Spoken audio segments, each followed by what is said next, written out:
enough to have worked lucky enough to have worked with Swindles in the past. Some of you may have attended other presentations that I've done. The last I think I did was in the fall sometime, but happy to be here. That Swindles is such a great organization and does a lot of really good work. Having to talk about this particular topic also, as mentioned, like I have teenagers, I have another almost teenager, and very much a relevant matter for me personally. I'm going to see if I can share my screen here. Work on this presentation. There we go. All right. That is the wrong view. Hold on just a moment.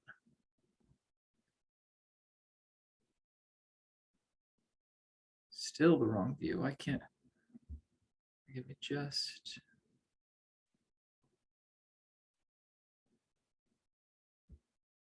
It really wants to do it in presenter mode. Does everyone see the presenter mode version?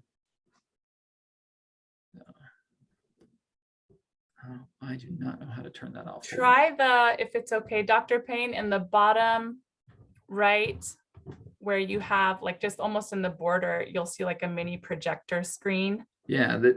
Try that. Did you? I know it's the same thing. Maybe your computer is just. I think my default is presenter mode, which was great when I had two screens. Surprise. Yeah. Not so great with this one. Let's see here. I think that might do it. Hold on. Yay. There we go. We'll minimize that. So I'm going to talk about phones and social media and relevant information to that. I do want to share a little bit more about me. Here's a picture of my wonderful family, my fluffy dogs. We try to get outside a lot because that's what makes us happy. Objectives for tonight. Review current information related to phone use and social media. Identify red flags that teens may have, and debatably adults, when using the phone or social media. And review how parents or guardians can set reasonable expectations and boundaries with phone use and social media.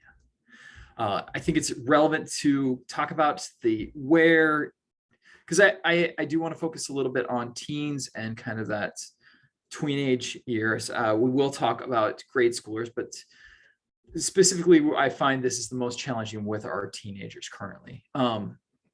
And to remember where they are developmentally from a psychosocial standpoint. This is the Ericksonian developmental span, and that each stage is met with a certain challenge that needs to be overcome. And if you look at teenagers, they're kind of right in this identity versus role confusion stage, where they're trying to figure out who they are. How are they different than their parents? How are they like their parents? Where do they fit in the world? We're going to touch in on grade schoolers. You can see they're kind of an industry and inferiority, like what makes them work, what makes them go, like where do they match up compared to their peers, that type of stuff.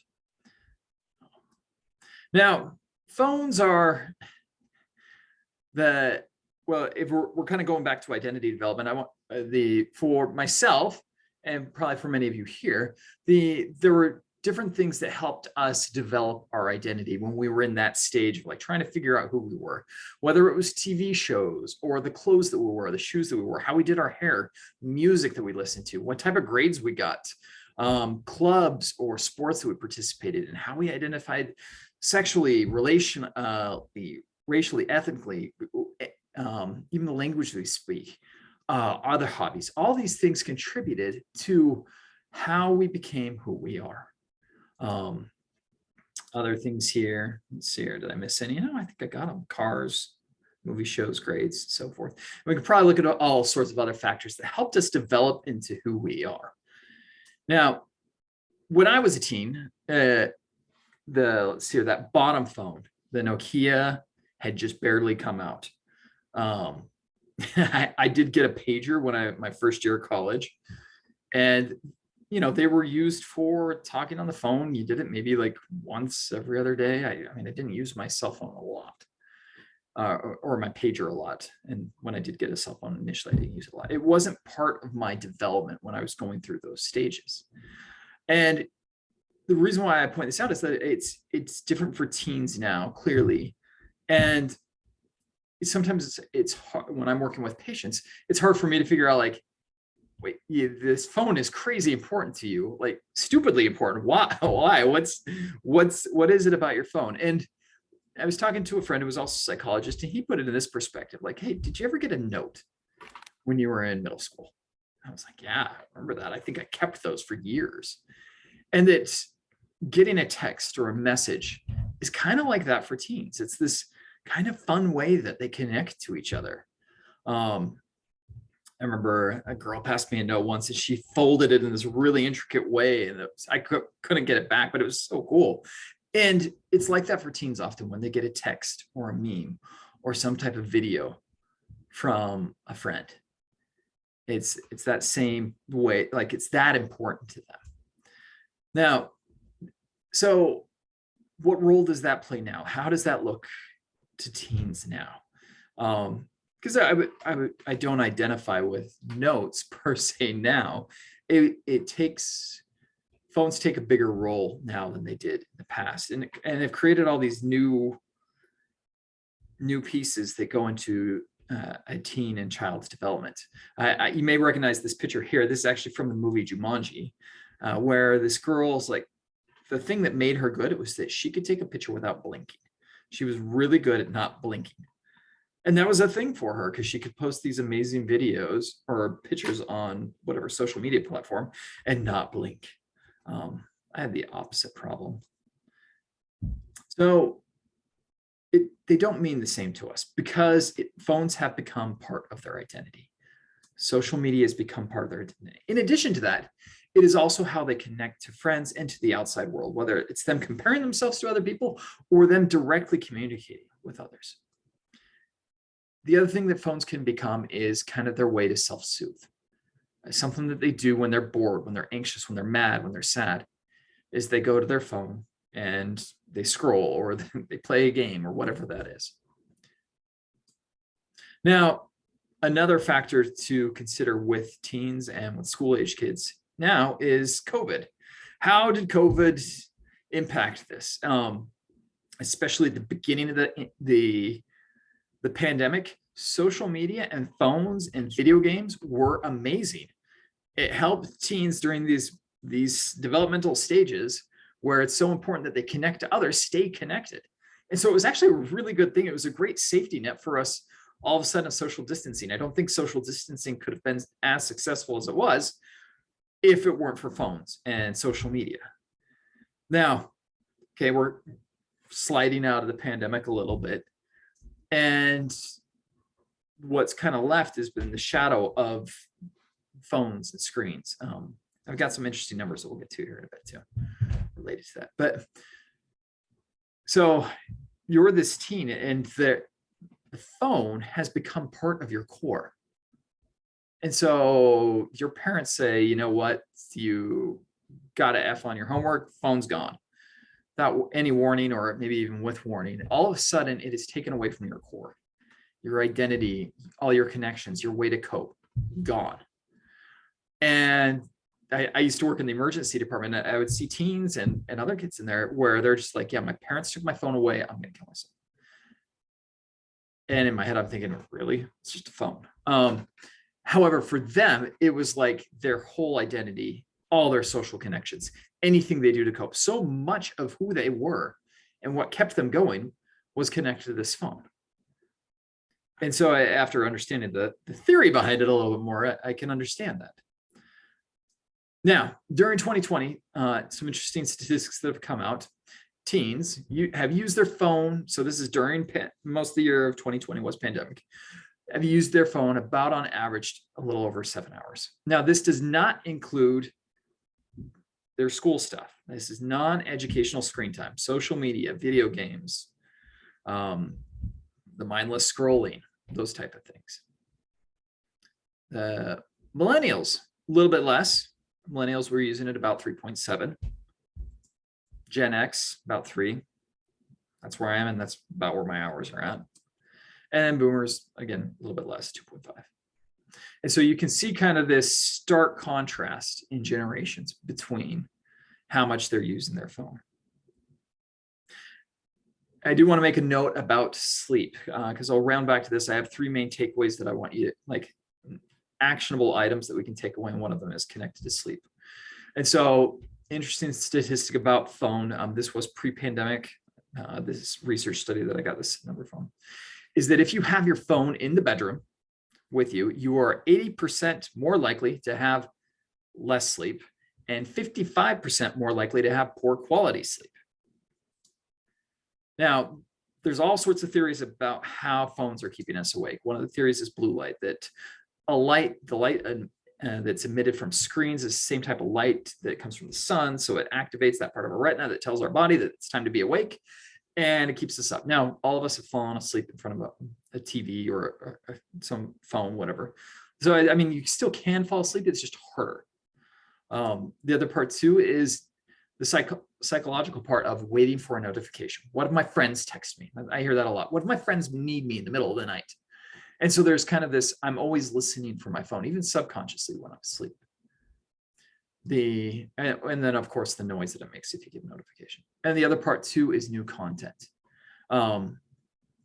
It's amazing that you can get on YouTube or TikTok or wherever and go through and always see a new video. You will never see the same thing. Well, you can see the same thing, but it's very unlikely that you'll see the same thing over and over again. And that causes a little bit of a problem because, well, our brain is curious or it's interested, especially in new things. Now, if it's the same thing over and over again, then our brain's like, yeah, I know what happens. I don't need to watch this. And that kind of helps bring on fatigue and lets melatonin go through the brain, and then tiredness comes on. So if there's always new content, the brain's constantly going.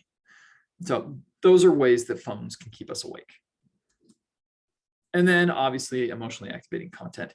Things that are interesting on social media or are things that activate emotions.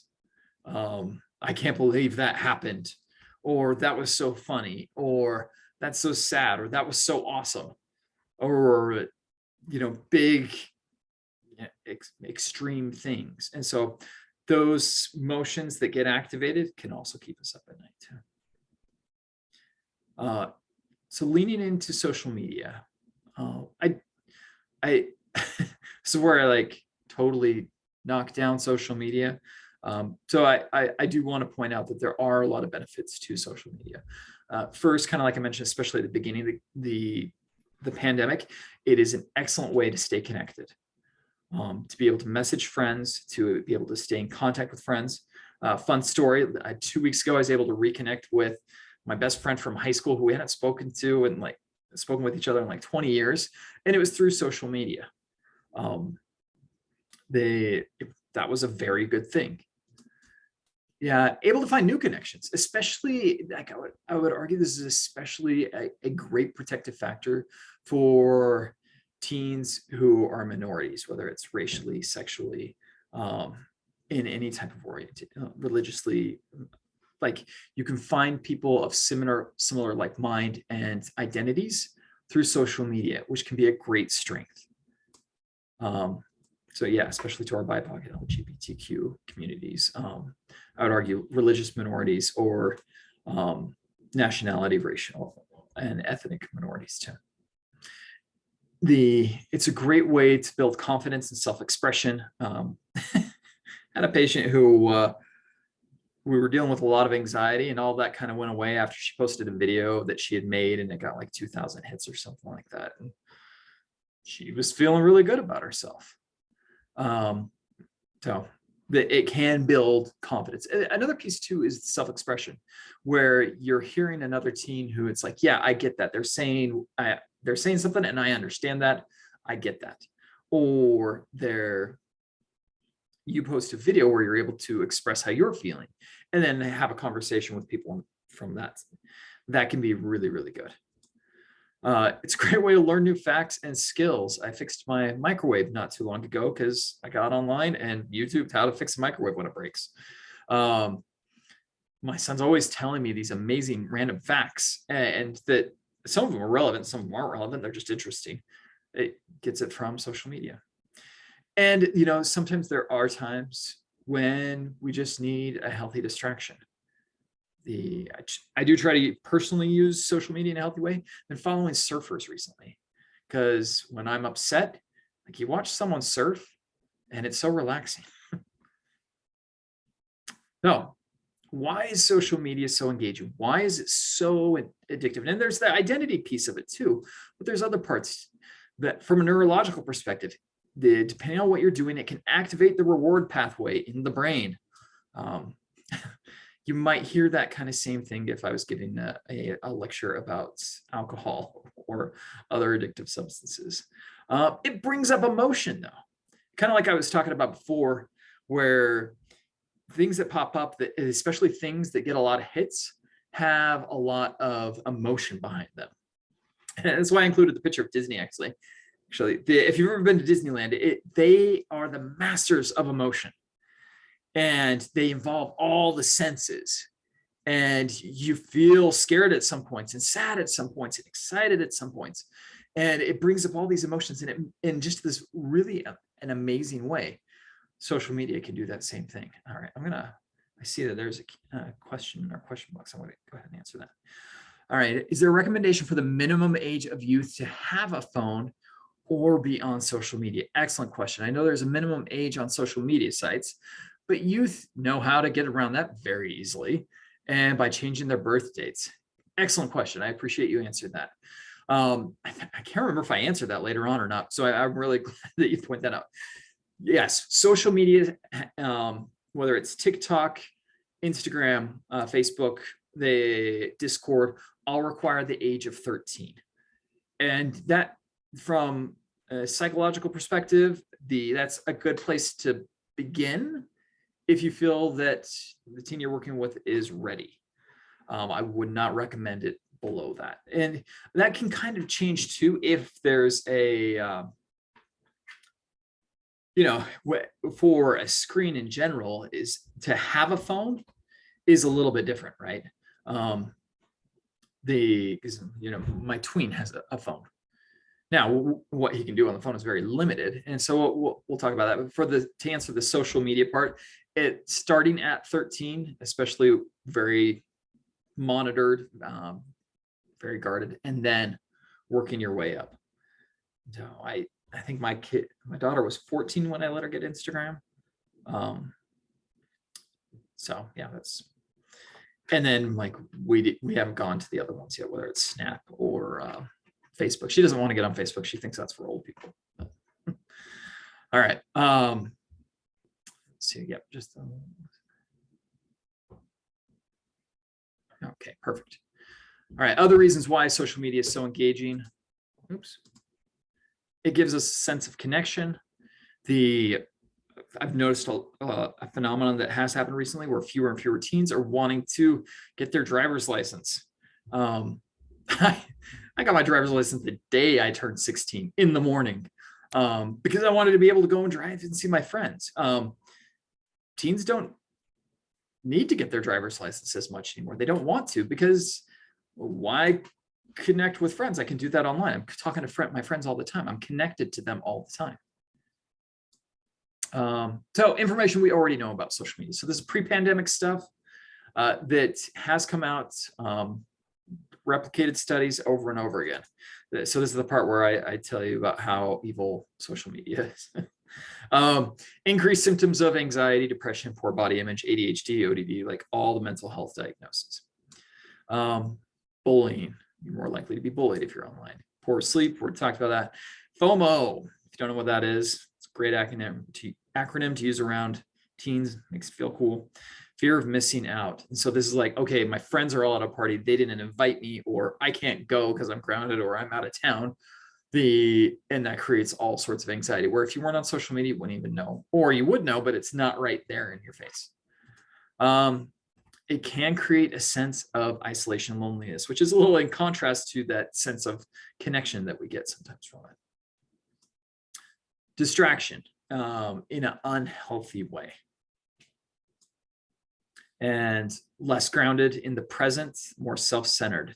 You see this a lot, where they're more worried about what people are going to say about them, what's what's going to happen online, what could happen online, less in the moment of what's actually happening in the physical world, and then a little bit more egocentrism. More likely to be exposed to inappropriate information, whether that's pornography or other content. More likely to be contacted or exposed to predators or extortion. Heard of sextortion? It's where the individuals are coerced to share pictures and then extorted for more and more. More likely to have their identity stolen also. So these are already things that we know about social media.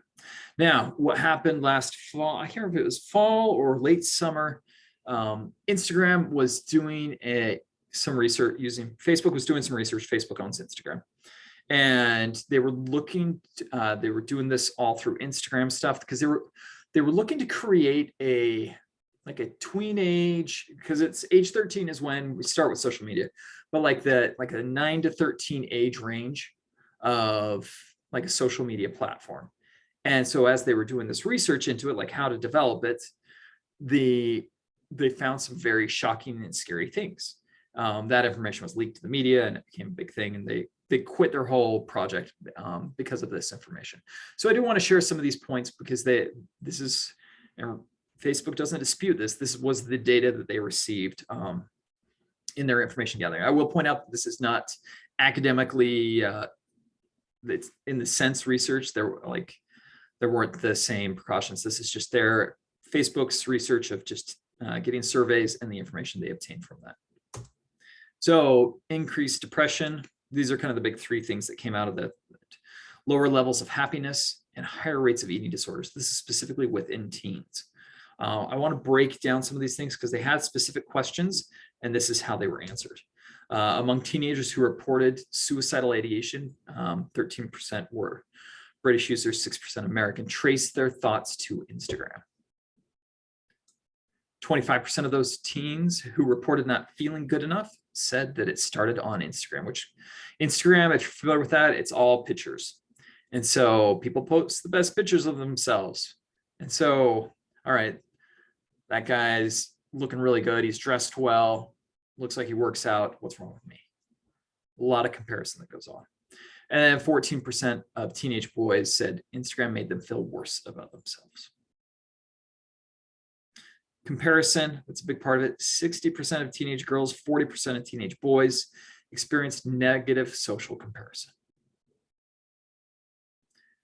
Pressure to show a positive face to the world, to be perfect. Online interactions or reactions to others. Cyberbullying, FOMO. And then the body image concerns. 37% of girls said they feel pressure to look perfect in their posts. 1/3 girls said the content they see makes them feel worse about themselves. And close to half the users reported feeling unattractive and said that began when they started at Instagram. 1/2.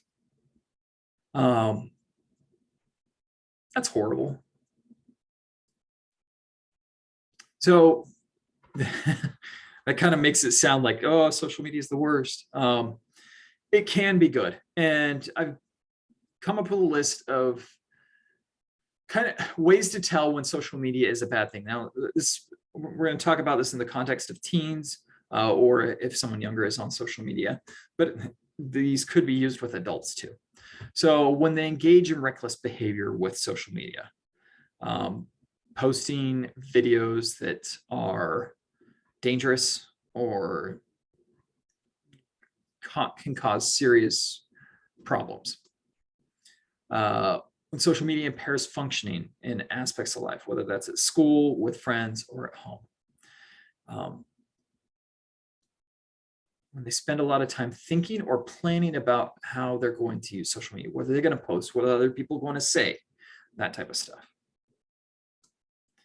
When they feel the urge to use social media more and more frequently. When they use social media to forget about personal problems. When they try to reduce the use of social media and cannot.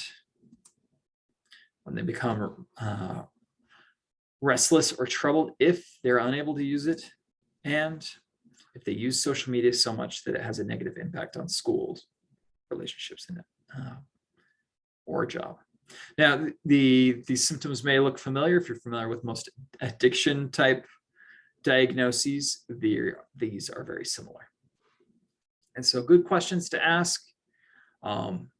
Actually share these with teens sometimes, like, hey, would you answer yes to any of these? And if so, why is that a problem? All right, so phones are the worst. We should just take them all away, right? No, it's not an option. It's not an option. And you can't take a phone away from a teen. However, there are things that we can do. And so I do want to talk about some of the practical things that can, as caregivers, as CASA workers, or as mentors in teens' lives, that we can encourage. And so, and to do this, I think it's important to kind of step back and work when I'm working with parents on this too, like step back and remember, what do you want for your teen? Like, they're going to move out soon. My daughter's 17. She moves out in like 14 months, something like that, 15 months. She's going to move out. And that is terrifying to me. Like, have I given her the skills that she needs to live on her own? And now, if I bring that into the context of social media and her phone use, does she have a healthy relationship with her phone? Does she know how to use it in a way that benefits her life and doesn't do some of those things that bring her down? Now, from a parenting perspective and a mentor perspective, phones can be awesome in teaching several different things. And same thing with social media. It's a form of responsibility. A phone is a responsibility. The social media is a responsibility.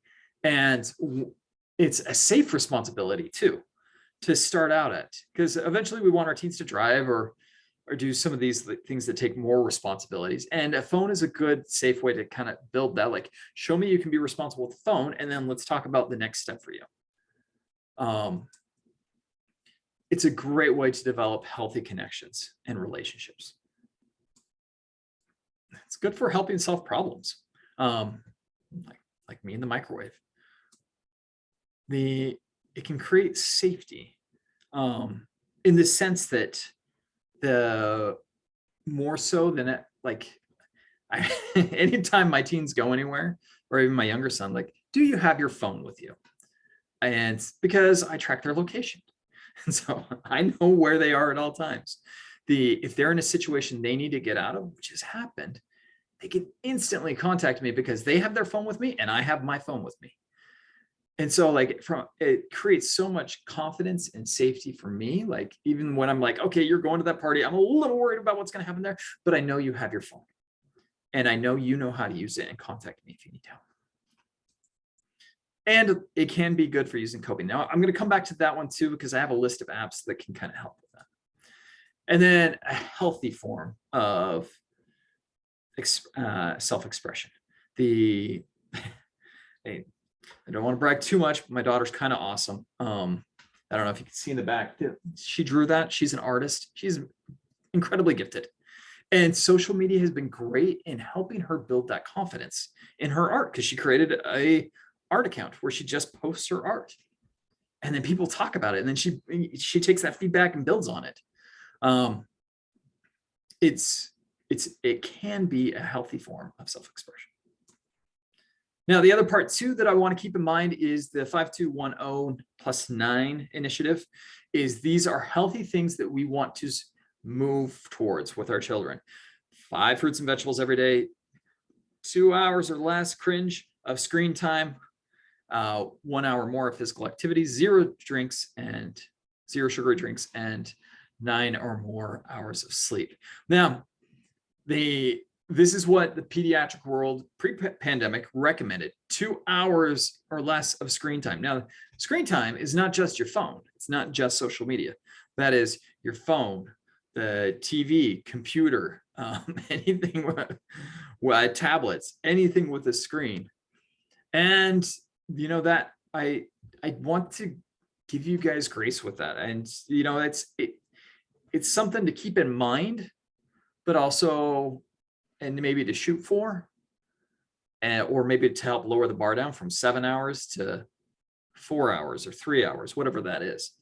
But that's a good bar or standard of like, all right, ideally we'd like our teens and children to be at 2 hours. Now, younger children, if we're talking school age kids or younger, definitely 2 hours or less. And it's a little bit easier to control with kids that age too. But I do want to make that plug for the 5210 initiative. Now, good help. Phone habits. We'll talk about some of these, and it's important that we model these behaviors also. When I had my children move their phones out of their room, it was really easy because they knew that I kept my phone out of my room. I don't sleep with the phone in my room. I try to model those same behaviors that I expect them to engage in. Knowledge is kind of the first key. Know how much your teen is using their phone. If you are a caregiver and you have access to that, it's really easy. They don't have to show you. You just like set it up and you can know how much they're using. In addition to that, as an adult, we should know how much we're using our phones too, right? But you can set up automatic reports that are provided to you. Review those reports with them. It kind of helps create accountability on there. And like, okay, I know mom and dad are going to watch and see how long I've been playing Minecraft or whatever it is. Review what they're doing online. Who are they talking to? What are they saying? What type of sites are they going to? Now, this is going to look different from teen to teen. As teens get older, you may want to give them more leash and more privacy in that sense. But when they're younger, full transparency with what they're doing online. And then considering monitoring or management software. And I have a couple recommendations for those, and I'll share those in just a bit. As far as sleep habits go, so this is my first kind of takeaway of things that you can recommend. Charge the phone outside your bedroom. Now, this does a whole bunch of different things, but it's a real easy one to start to implement. One, as mentioned in the previous study, this is going to help quality of sleep. And, so any teen that's struggling with sleep is going to do better with it. However, it does, subconsciously start to create a independence from the phone. I can be okay even when my phone's not in the same room as me. And so that it is a very easy thing to recommend. It's a lot more doable than some of the other things that sometimes we recommend. So charging the phone outside the bedroom. The argument that I'll often get is, well, that's what I use to wake up. Go to Goodwill, buy a $3 phone, alarm clock, or just set the phone right outside the room and set up a really loud alarm, whatever that is. There's easy ways to problem solve that one. Maybe that is the only way they wake up, or that is the only phone that they have, and no one in the house can help wake them up, whatever that is. At least putting it on the other side of the room. You could have them turn off the phone at night, set up the settings so that it dims at night or that apps turn off. The other thing to recommend too with sleep is avoiding it before bed, about 30 minutes. And that's for the blue light thing, but also some of those other things we talked about too. Now, what's so interesting is that I love working with teens, and what I find oftentimes is if they have the appropriate information, they get to the solutions themselves, or they come up with other solutions that work and create the same result. But helping them know what's healthy, like, okay, and what's unhealthy, what the data and information is behind excessive phone use. Most teens can tell you if they're using social media inappropriately or not, or if it's a problem or not in their life. And sometimes they need just a little bit of nudge, whether it's information or a good conversation. But sharing the information with your teen is a great thing to do. So I do want to make this plug in for social media too, is that social media is awesome. Like I said, a great way to stay connected with friends, develop identity. However, it is a problem when you are doing the endless scrolling thing, waiting for something interesting. That is when social media is becoming unhealthy. If you're constantly just scrolling TikTok to find an interesting video, or so like to find an interesting post, whatever that is not healthy. And teaching a teen to like, hey, when you get on social media, flip through for a little bit, but if it's more than like 3 or 4 minutes, like do something else. Message a friend, see what the friend's posting, whatever that is.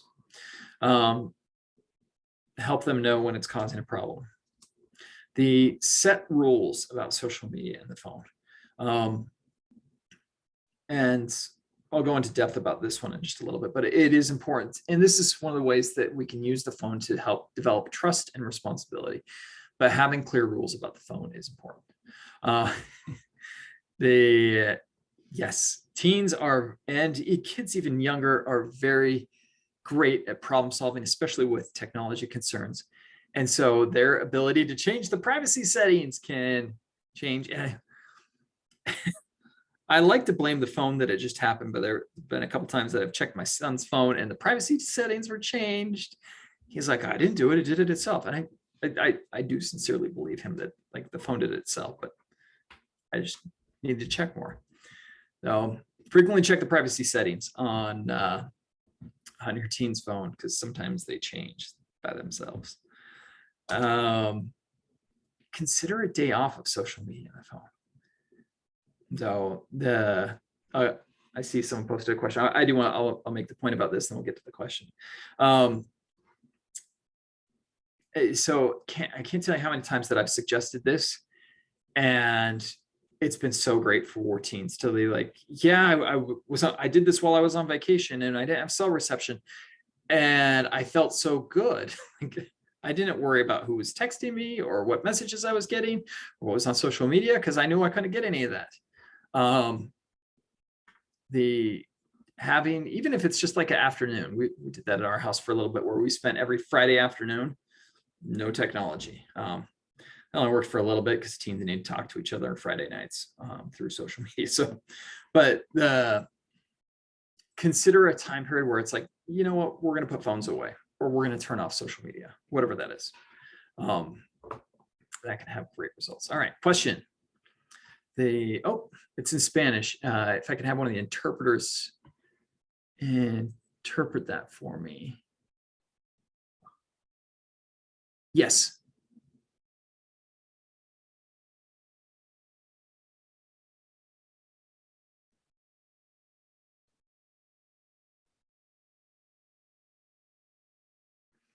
In developing leadership, that is an excellent question. And to that, I don't know the answer. I would assume through the schools, it would probably be the best way to find that. I know the Boys and Girls Club oftentimes have other mentorship programs for kiddos that age in developing leadership skills. And Leticia, if that did not answer your question, go ahead and ask again. All right, moving on. With phones, keep an open dialogue about it. Continue to talk and share what's going on with the phone, how it's going. And when I say an open dialogue, it's not just continue to talk about it. I mean, open without judgment of, okay, this just happened, and be curious about it, even though like, kind of like sometimes my gut reaction is like, are you kidding? Like, that's so stupid. Why? Just take the phone away, or whatever that is. Like, just don't get on your phone. Like, it's easy for me to put my own judgments into a conversation. Keeping an open dialogue with the teen is being curious. Like, okay, why is that a problem for you? Or what do you think about that? Sometimes that's really hard to do, but if you can keep that sense of curiosity and non-judgment in the conversations, it's amazing. Most teens will arrive at the correct solution, or a solution that yields correct results by themselves. Follow your teen on social media. Follow their accounts. Pro tip, most teens have more than one account on the same platform. Remember, I was following my daughter, and then she commented on one of her own things. I'm like, wait, you created another account? Like, let's talk about that. Yes, most teens have more than one account, whether it's on Instagram or other things. So make sure you're following all their accounts. All right. Now, a great way, an easy way to set up rules about the phone is a phone contract. And I underlined this one because it's the second thing that I would strongly recommend as far as a takeaway goes from this presentation is set up a phone contract with your child. These do a lot of different things. It establishes that phones are not a privilege and that they can be removed. Depending on what, like the consequence, use your phone inappropriately, and then I have to take it away. It sets up that it's the parent's job to supervise. Like, this is my job as a parent, is to make sure I know what you're doing online, making sure that none of these awful things that we talked about at the beginning of the presentation like happen. And it reviews rules and information about the phone, and that everybody must follow. Something that great consequence that I've noted from using a phone contract with my teens is that there were things, it taught them how to use the phone in like a courteous way. And so it gave us a space to have a conversation like, this is how you be polite over texting. So it teaches specific skills too. All right, I see there's another question there.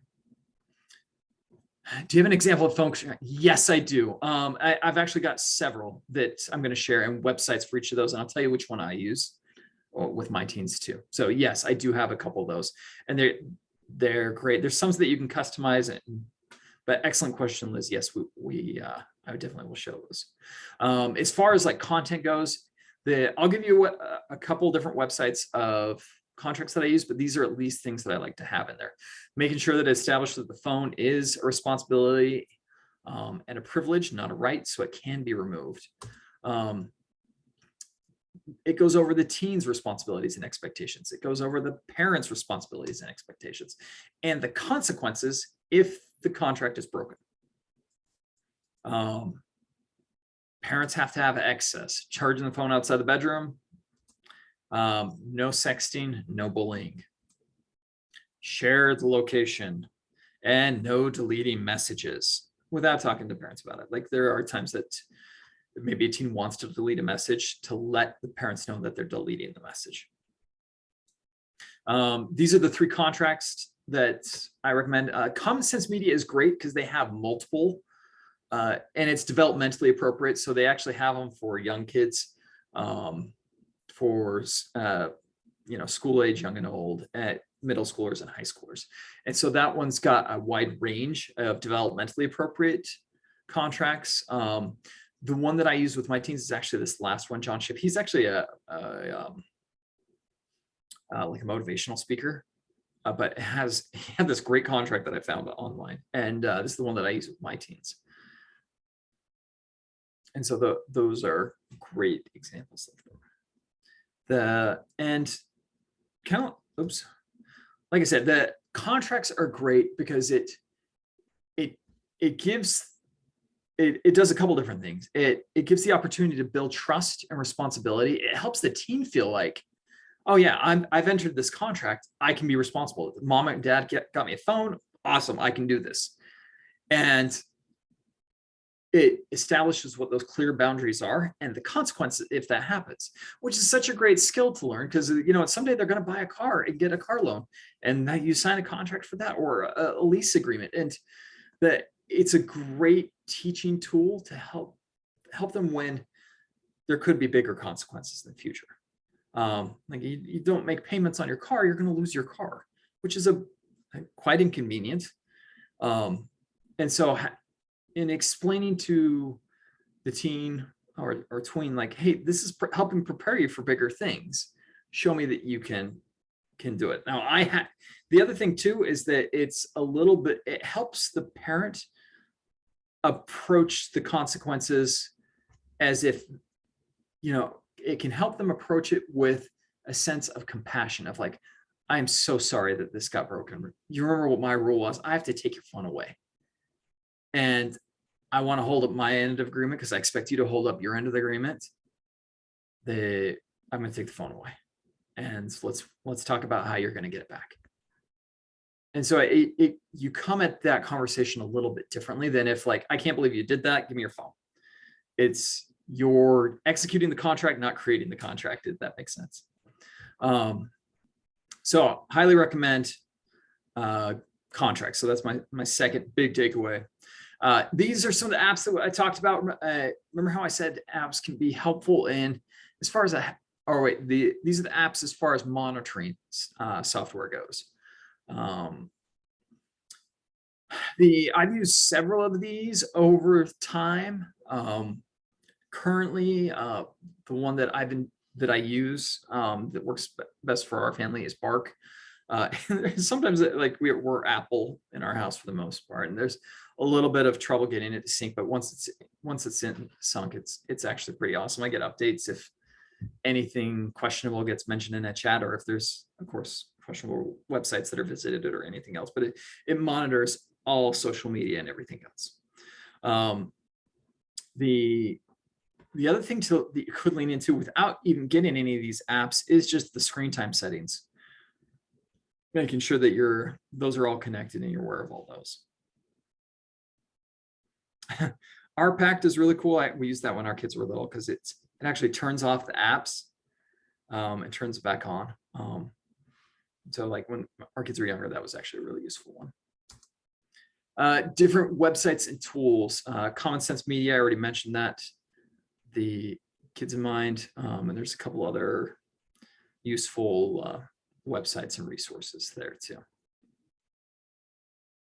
And my slides should be available in a PDF so that you can reference those later. Now, what else can parents do? Encourage them to be active. And I mean this in every sense of the word, not just active, like physically active, definitely encourage that, but active like participants and agents in their own development and experience. But yes, encourage them to be active, do fun things. Encourage them to be social, encourage them to get movement. Spend time with them, quality versus quantity. I remember in undergrad, we discussed that. I have my undergrad degree is in human development. And we talked about this as far as like parenting goes, what's more important, quality or quantity? And the answer is yes. Both are important. So it's spend time with your teens and your children. And trying to balance that up, like how can I spend time with you and also make it quality time? Be there during transitions as much as you can. Those crossroads of leaving to school, coming home from school, going to soccer practice, coming home from band. Be there during the transitions, those crossroads as much as you can. It's a good way as caregivers and parents to kind of take the temperature of what's going on with them. Notice if there's anything different, but also if they need to process something, you're right there at those transition points. I got it, but we do have one, Dr. Payne, that landed in the chat. I think it was a question. If I can share it with you real quick. Yeah. It is appropriate to let your child know that you could shadow their activity at any time. Yes, and I would set that standard from the beginning, because it's a lot easier beforehand of like, hey, because I had this conversation not too long ago. Like, hey, I saw this happened online. What was going on? Can we talk about it? Rather than as otherwise, the child might feel like you're snooping into their business or privacy. And if they know that it's being monitored, their behavior is going to be a lot better with phones too. And so, yes, definitely make that known that it can be monitored. I shared like with my 17-year-old who's older teen, like I barely check on her phone stuff anymore. I've got Bark settings that are kind of low, but because I want her to have that privacy. She's getting older. She'll be an adult real soon. And we're trying to taper her off so that she can be there. But she knows at any moment I can take her phone and review stuff. The kind of the connection there is I pay the bills for that. And so I have ownership in that. And my agreement is that I will pay the bills on it. Her agreement is that she will share anything that happens on that phone. Hopefully that answers that question. Amy, Bark does not monitor YouTube videos unless your children have their own accounts. That is an excellent question. One of the best things that you can do with YouTube is looking at history. And it is important to make sure that they do have an account, because then it's a lot easier to look at history, viewing history. But yes, that can be a challenge for sure. Depending on the age of the kiddo, you may want to consider the previous behavior. If there's a constant viewing of inappropriate videos, you may want to upgrade or downgrade, however you want to word that, to the kids version of YouTube, which is supposed to filter out some of those things. But yeah, YouTube is one of the things that is harder to monitor. So yeah, if you can get them to create a YouTube account, that would be best. But yeah, excellent point about Bark. Any one of those monitoring systems is going to have loopholes.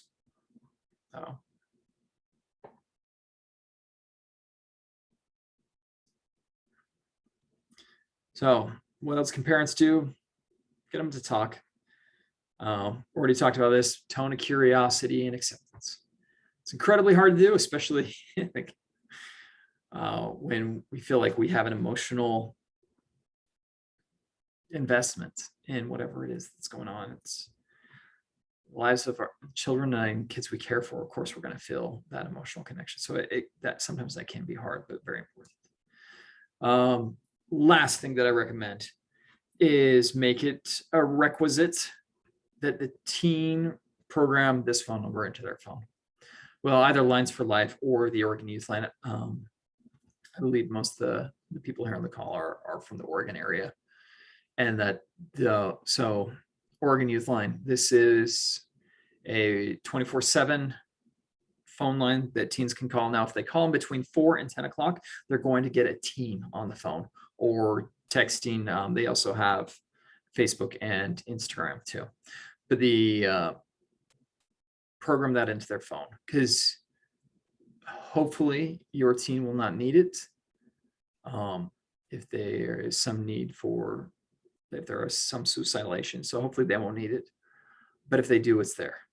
Now, undoubtedly, if they don't need it, they will know someone who does. And if your teen already has that tool, they can provide it to someone who may really need it. And so that would be my final big takeaway in addition to these other things. And so this is one of the ways that phones can be, in some cases, a literal lifesaver. Other resources. So these are other apps that I recommend that can help with coping for anxiety, depression, and other things. These are healthy apps to use. Most of this here, the first two are free. Calm, depending on what version you get, you may have to pay for a Calm, and Headspace, I think, have a paid for version. Another question. What support phone lines are available in Washington? There is the Lines for Life. If you look into Clark County, they have their own crisis line. Something that's an excellent question, and I'm going to write that down because I'm getting my Washington license soon. I would assume they have a teen version. I know that California also has a similar to the Oregon Youth Line. California has one. I don't know about Washington, and so that's an excellent question to which I don't have the answer. But I promise next time I give this presentation, I will. I would give it a Google and see.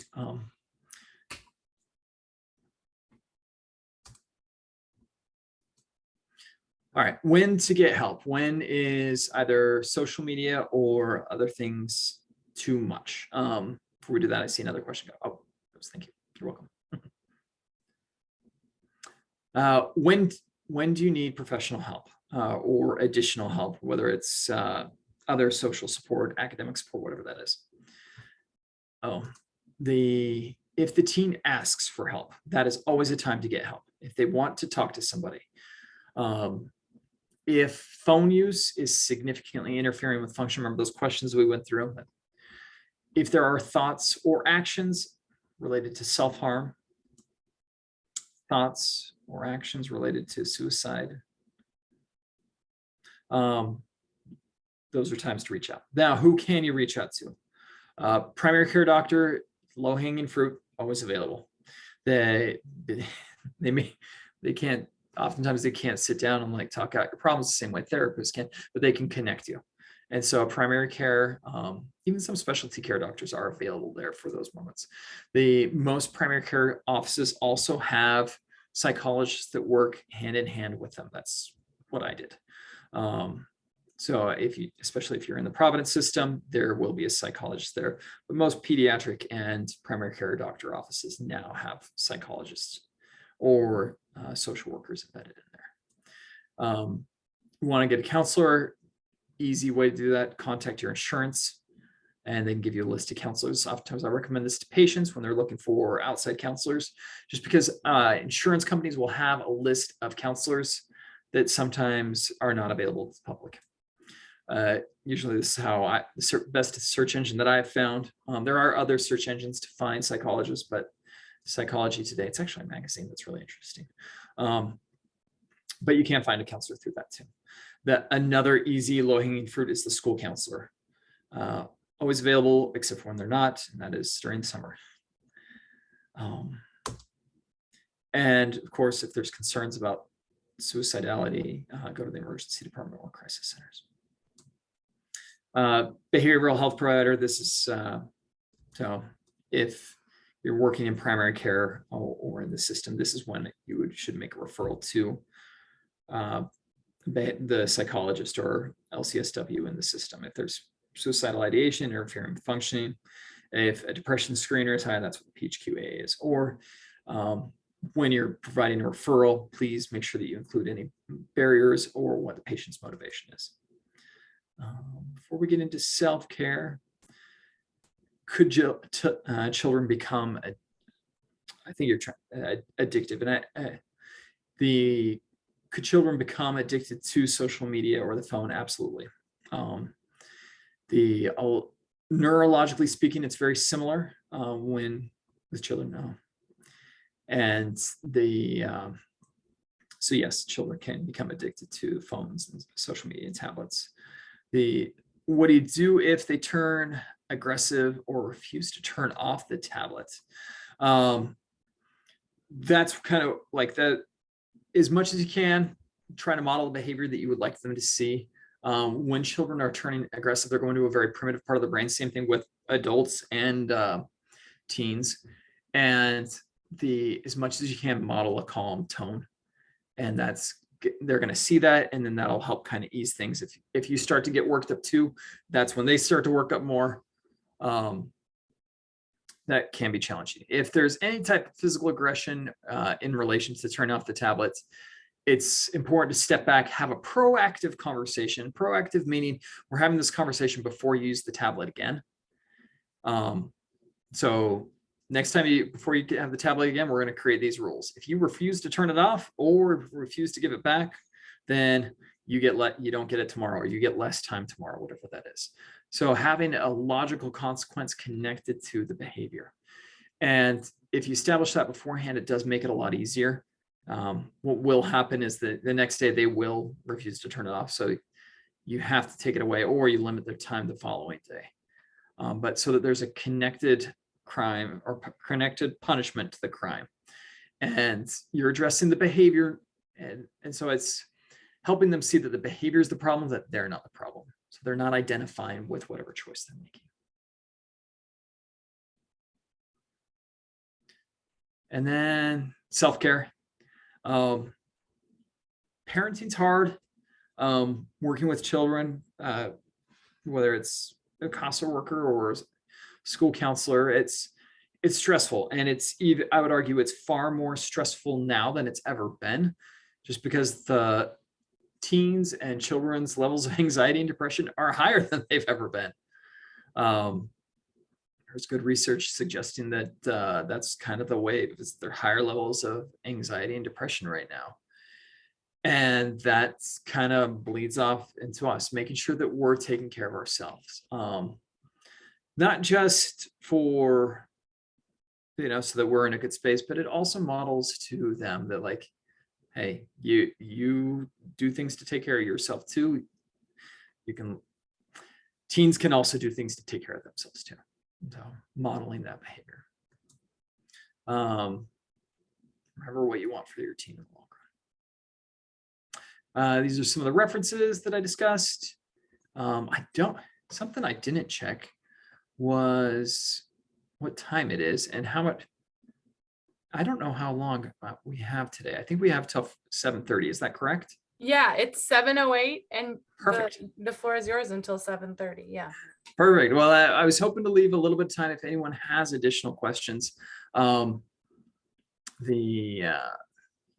me happy that we landed in a good time with that. What other additional questions do you have, or specific questions that you have?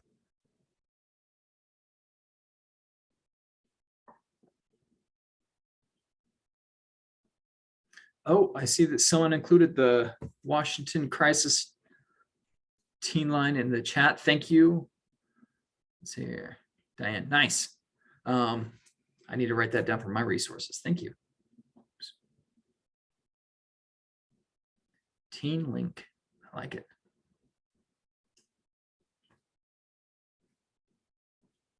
All right.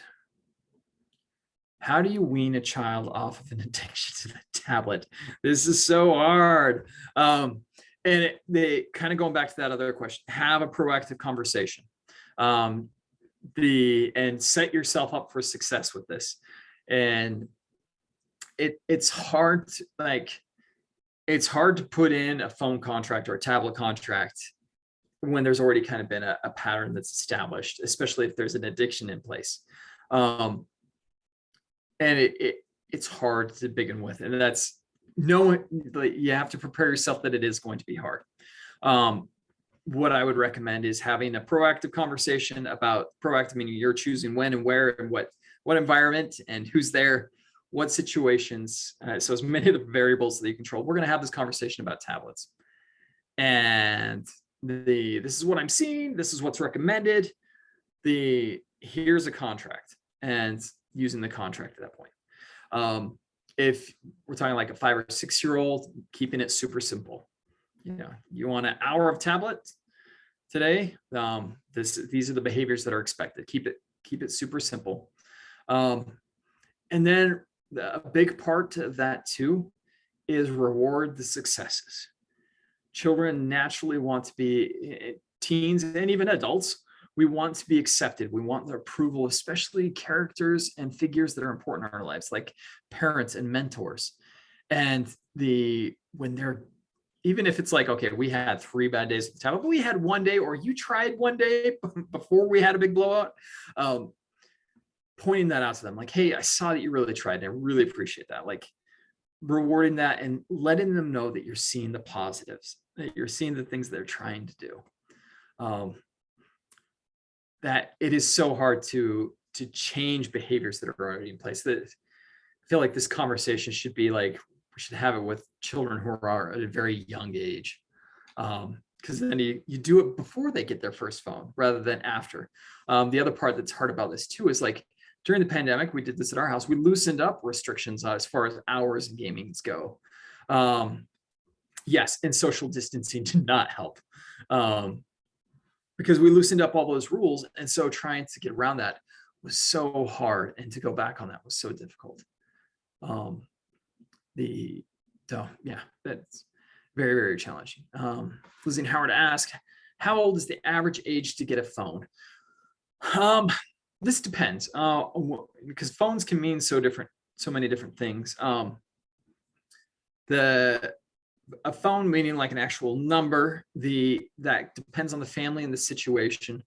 If you do start out with a phone with an actual number, and make sure that it's at whatever age that is, that it's very tied down or restricted.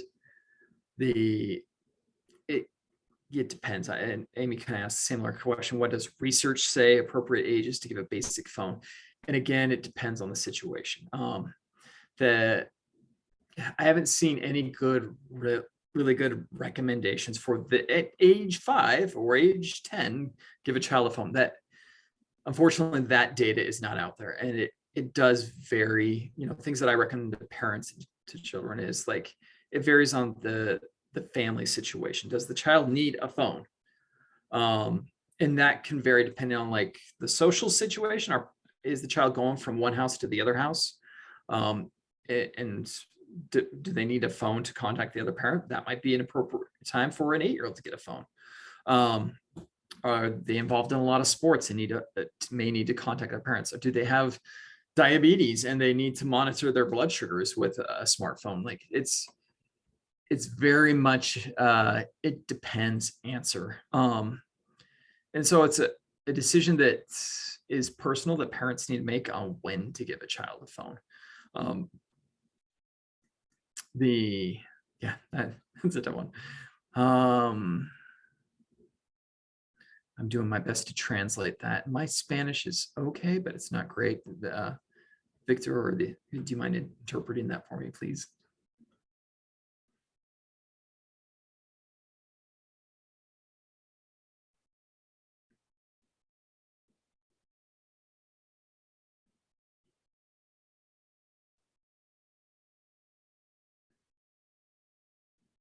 Uh,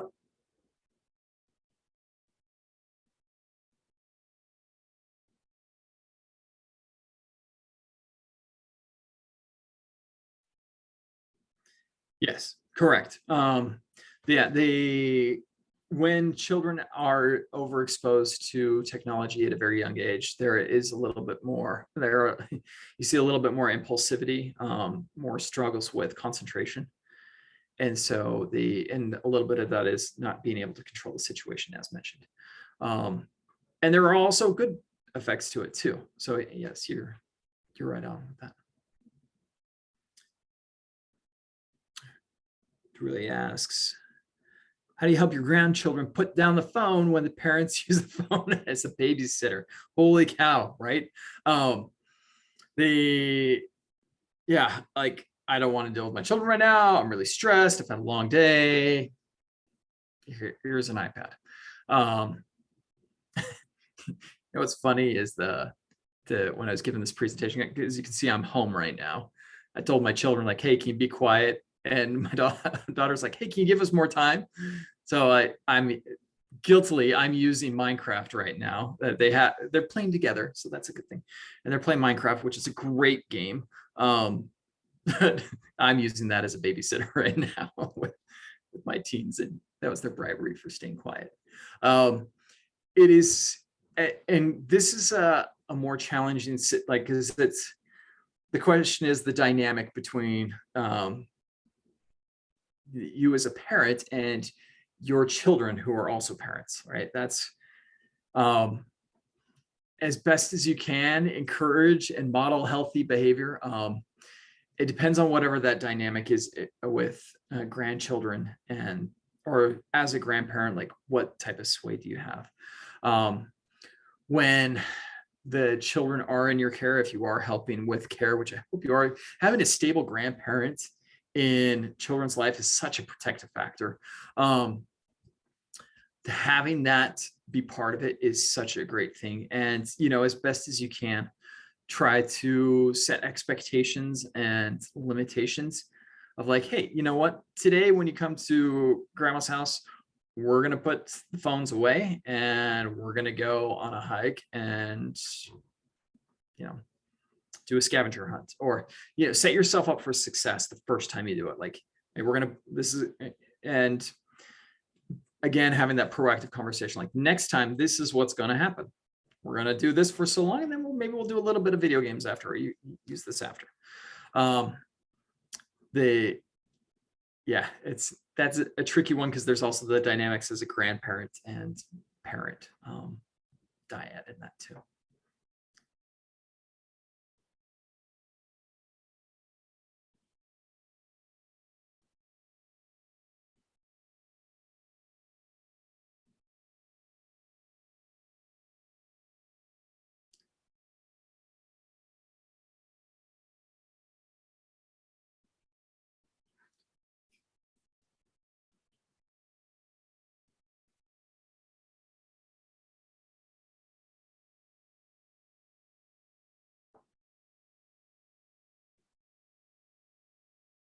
Thank you, Leticia. My children are my experiments, and sometimes I feel bad for them, but yes, thank you.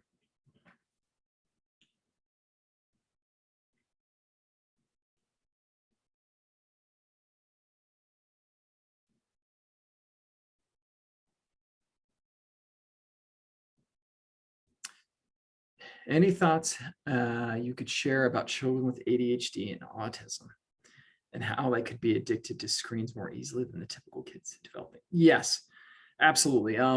So both ADHD and autism are neurological development delays or disorders.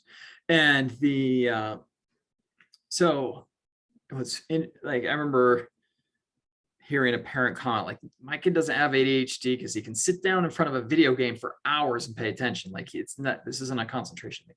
Well, it with ADHD and autism, what's interesting about like video games specifically, but screens included, is because they are so neurologically engaging, it does help stimulate the brain in a way that can actually be soothing for a brain that is constantly racing. Which is why it's, and then especially if you have a hyperactive kiddo, and the only time they're sitting down, and as a parent, I have one kiddo with hyperactive ADHD. Like, the only time you get to sit down is when they're sitting in front of a screen. Like, of course you're going to give it to them, because you need, like, I need some quiet for just 15 minutes, and then we can get back to the craziness. They are more vulnerable to becoming addictive because it is so much more stimulating. And if you think about it too, it's especially with ADHD, like, there's all the sounds, and there's movement, and what hand-eye coordination stuff, and there's all these things going around with different video games. Video games are, like, if you look at how the psychology that's used, like successful video games, the psychology that's used to make them addictive, like the Fortnites or some of these other like first-person shooter games, that kiddos with ADHD gravitate towards that, because they have dialed it in of like, how do we keep this short but keep them going over and over again? Let's make them get them really close to winning, but they don't quite win. Let's throw in a lot of people in there, and they do really well. It's fast-paced, but it's, the rounds are shorter, like 20 minutes, about the attention span, but then another one starts, and so they can do it again. It is really fascinating. So yes, that kiddos with ADHD and autism are more vulnerable to becoming addicted. And it's, there's other pieces to that make them more vulnerable to other things. And it's like other risk factors that go into it. And other challenges that they'll have. And so screens aren't the only challenge that will come up, but it can be a tool that's used to help in moments when, because sometimes with my ADHD patients, I recommend some screen time for transitions. Because it can be soothing to their brain. With reasonable expectations and limits. It's incredibly difficult to set those if there's already a pattern of no restrictions or no limits. And so if you can get ahead of that as best as you can, especially with the kiddos with autism and ADHD, it can actually be a useful tool that helps them soothe when their brain is kind of racing all over the place.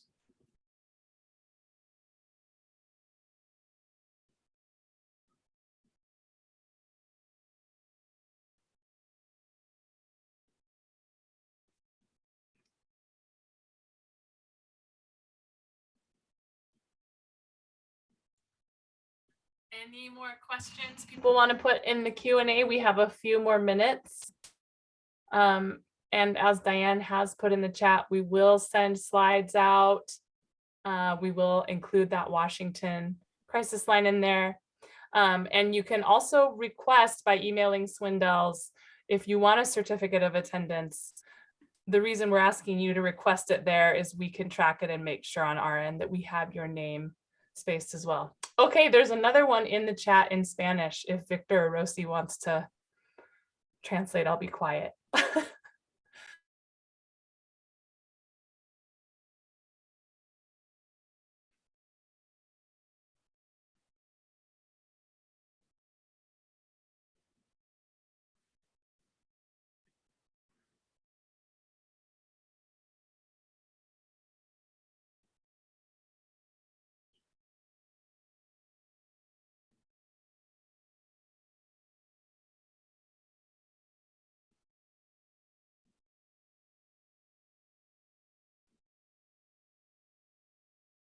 Mhm. Yeah, this is one of the great places where technology can actually be a benefit. And I can definitely speak to that from a personal level. I have pretty bad dyslexia. You may notice some errors in that presentation.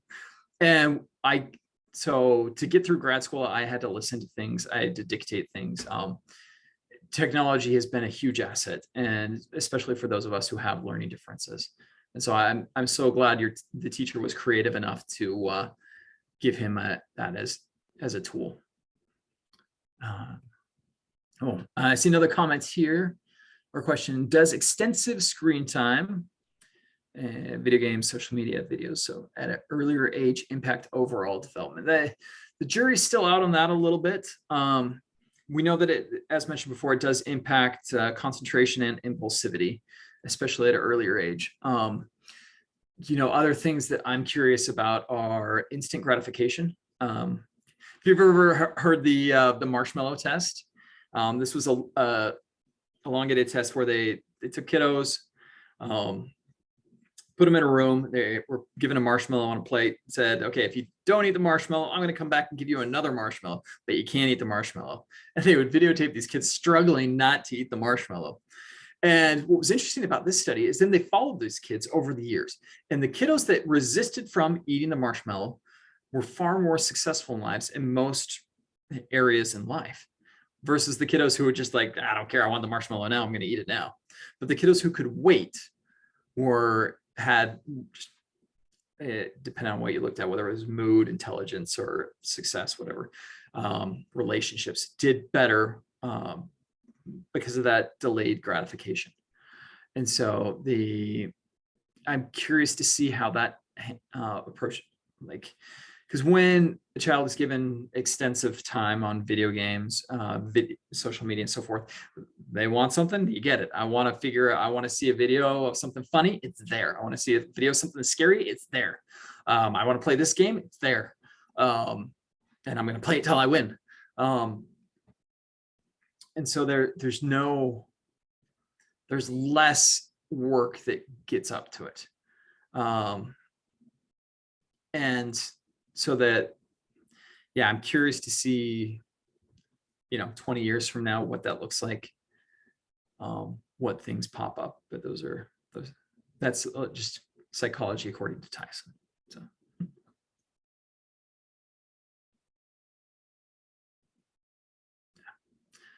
They learn less self-control. Yeah.